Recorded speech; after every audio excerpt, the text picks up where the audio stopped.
হচ্ছে যে আমার হয়তো বিশেষ কোনো কারণ আছে যে কারণে এই পর্যন্ত আসার সুযোগ হয়েছে। আমাকে অবশ্যই সমাজের দায়বদ্ধতা রয়েছে, আমার ফ্যামিলির প্রতি আমার দায়বদ্ধতা রয়েছে, আমার গ্রামের মানুষের প্রতি আমার দায়বদ্ধতা রয়েছে। সেই চিন্তা থেকেই মূলত মানবিক যে বিষয়গুলো আমার মধ্যে কাজ করে। আমরা ওইখানে থাকা অবস্থায় তখন সিরিয়ার অনেক রিফিউজি তুরস্কে চলে আসে, তাদেরকে নিয়ে সরাসরি কাজ করে বিভিন্ন আন্তর্জাতিক সংস্থার ভলেন্টিয়ারিং অ্যাম্বাসেডরিং করার সুযোগ হয়, অনেক অভিজ্ঞতা অর্জন হয়। এরপর জার্মানি সরকারের একটা স্কলারশিপে সেখানে চলে যাই, সেখানে আবার বাঙালি মানুষ জার্মানিতে ইউরোপে চলে আসছে, মনে হয় যে এখানে থেকে যাই, করে তো খেতে হবে। অনেক চিন্তা ভাবনা করার পরে সিদ্ধান্ত নিলাম না, আমাকে ফিরে যেতে হবে এবং নিজের কিছু করতে হবে। তখন একটা সংস্থাতে জব করি, তারা অনেক ভালো স্যালারি দেয়, 3-4 হাজার ইউরোর মতো। কিন্তু মনে হলো যে দিন শেষে আমার মেধাকে তারা কিনে নিচ্ছে। এই যে শ্রম আমি এখানে দিচ্ছি, এটা তো আমি আসলে নিজে কিছু করতেছি না, আমি তাকে কিছু করে দিচ্ছি। তাহলে আমি দেশের মানুষের জন্য কী করবো, আমার হয়তো অনেক ভালো কিছু হবে। পরে বেক করি, তুরস্কে চলে আসি এবং 2016 সালে প্রথম আমি যে শহরে ছিলাম সেই শহরে একটা সংস্থার চেয়ারম্যান আমাকে বললেন যে তোমাদের দেশে যাবো, তুমি আমাদেরকে সহযোগিতা করো। ঠিক আছে, ওয়েলকাম, আসেন।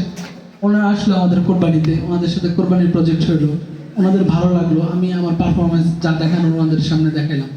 কিন্তু বাংলাদেশকে তো সহজ, অনেক কঠিন।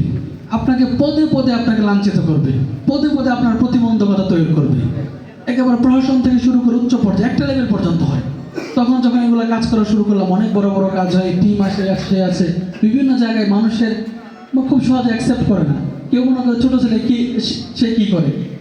এখন পর্যন্ত নামের কারণে, বয়সের কারণে অনেকে হয়তো না দেখে অনেক কিছুই বলে, স্যার পর্যন্ত হয়ে যা। আবার যখন সামনে যাই তখন তুমি সেই জাহাঙ্গীর, এরকম একটা কথা আসে।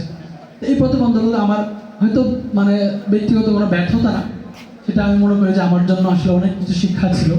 আমরা যখন দোস্তের অনুমোদন নিয়ে কাজ করি তখন অনেক প্রতিবন্ধকতা আমাদের ফেস করতে হচ্ছে। বিভিন্ন থেকে দপ্তর থেকে আমাদের সম্পর্কে বিভিন্ন তথ্য তারা রিপোর্টিং করেছে, NSI সহ। এই যে প্রতিবন্ধকতাগুলো পার করা হয়েছে, এটা আসলে মেন্টাল অনেক শক্তি দরকার ছিল। যেই শক্তি আমরা এই কাজগুলো করতে গিয়ে আমাদের ভলেন্টিয়ার ভাইদের কাছ থেকে পেয়েছি। আমাদের যারা সর্বক্ষণিক সহযোগিতা করেন প্রশাসনে, বিশেষ করে প্রশাসনের বিভিন্ন লেভেলের লোকজন সত্যি আমাদের অনেক সহযোগিতা করেছেন। সাংবাদিক ভাইরা আমাদের অনেক সহযোগিতা করেছেন, আইন শৃঙ্খলা ভাইরা অনেক সহযোগিতা করেছেন। না হলে আমরা এত বড় বড় প্রোগ্রাম আসলে বাস্তবায়ন করতে পারতাম না। এরও পরে দেখেন রাজনৈতিক অনেক প্রতিবন্ধকতা। আপনি এত বড় একটা প্রোগ্রাম করতেছেন, কোন দল করে, জাহাঙ্গীরের দল কি, বাপের নাম কি, মায়ের নাম কি, 14 গোষ্ঠী। এরা যখন শুনতে যায় তখন তাদের আবার লবিং চলে আসে। আমি নাম বলবো না, বাংলাদেশ সুনামধন্য একজন মানুষ, গত সরকারের আমাদের অনেক পাওয়ারফুল একজন লোক ছিলেন। একদিন হুট করে ফোন দিয়ে বলতেছে, না তুমি নাকি এই কাজ করো, আমার এই লোকজন যাবে, এদেরকে এটা দিয়ে দিও। বললাম কী চাইছে, এটা একটু মানে স্পেসিফিক বললে ভালো হয়। উনি বললেন, বললাম দেখেন ওনার লিস্টগুলো আমি অবশ্যই দেখছি আমাদের অফিস থেকে দেখে। নিয়ম হচ্ছে যদি পাওয়ার যোগ্য হয়, আপনি কি চান যে একটা মানুষের বাড়িতে একটা টিউবওয়েল, 2টা টিউবওয়েল আছে, আরেকটা চাইছে তাকে আমি আরেকটা দিব? না, এটা তো চাই না। বললাম আপনার যে লোক লিস্ট দিচ্ছে তার মধ্যে এরকম অনেক কিছু ছিল, এই জন্য আমরা দিতে পারিনি। এটা আসলেই আমরা চাইছি যে 2 দিন কাজ করবো, কিন্তু আমি আমার যে কোয়ালিটি নিয়ে কাজ করতেছি, দোস্ত এটি কেন ইউনিক কাজ করে, আপনি যদি আমাকে কোয়েশ্চেন করেন আমার উত্তর কী হবে? হাজার হাজার সংস্থা কাজ করে। আমরা বলতে চাই যে আমরা স্বচ্ছতা অ্যাজ এ হিউম্যান বিং, মানুষ হিসেবে যতটুকু করতে পারি, মানুষ হিসেবে বলতে হইতেই পারে, কিন্তু যতটুকু না করলেই না হয়, আমরা সর্বোচ্চ চেষ্টা করে যাই।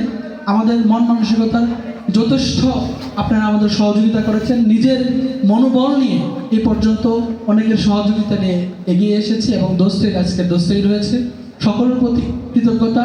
সকলের নাম বলতে পারলে অনেক ভালো হতো। আমাদের মুক্তিযোদ্ধারা এখানে রয়েছে, আমাদের চাচা চাচাদের মধ্যে অনেক মুক্তিযোদ্ধা আছেন, সকলেই সহযোগিতা করেছেন যখন যেখানে গিয়েছি।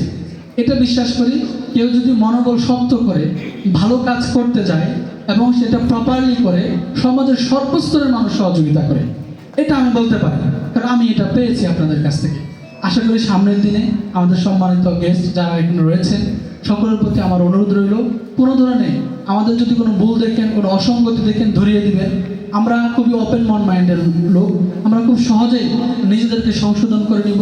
ভালো কাজ কীভাবে একসাথে করা যায়, এই বাংলাদেশকে সামনের দিনে একটি সুখী সমৃদ্ধ বাংলাদেশ গড়ার জন্য আমি মনে করি, ধরেন এখানে একটা ব্ল্যাকবোর্ড আছে, সাদা ব্ল্যাকবোর্ড, এখানে একটা ডট দিলাম, ধরেন আমি এখানে অনেক বড় ব্ল্যাকবোর্ড, এই ডটের কোনো মূল্য আছে?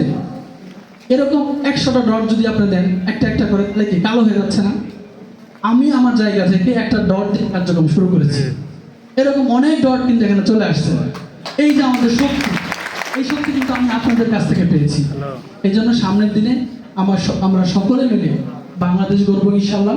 তুরস্কের সাবেক প্রেসিডেন্ট একটা কথা বলেছিলেন, প্রধানমন্ত্রী নাজিমুদ্দিন এরবাকান, যে কোনো বসন্তই মানে একটা ফুল দিয়ে বসন্ত হয় না, কিন্তু প্রত্যেকটা বসন্ত হইলো একটা ফুল দিয়ে শুরু হয়। এই জন্য আমরা একটা ফুল শুরুর যে বসন্তটা, এটা আমরা হইতে চাই ইনশাআল্লাহ। বাংলাদেশে সামনের দিনে এক একজন জাহাঙ্গীর হিসেবে কাজ করে, এক একজন মানবিক একজন মানুষ হিসেবে কাজ করে এই দেশকে আমার দিকে এগিয়ে নিয়ে যাব। সকলের সুস্বাস্থ্য কামনা করছি। যারা সহযোগিতা করেছেন, দোস্ত পরিবারের পক্ষ থেকে আজকে প্রোগ্রামে যারা সহযোগিতা করেছেন, সকলের প্রতি কৃতজ্ঞতা। আসসালামু আলাইকুম। ধন্যবাদ জানাচ্ছি দোস্ত চেয়ারম্যান স্যারকে।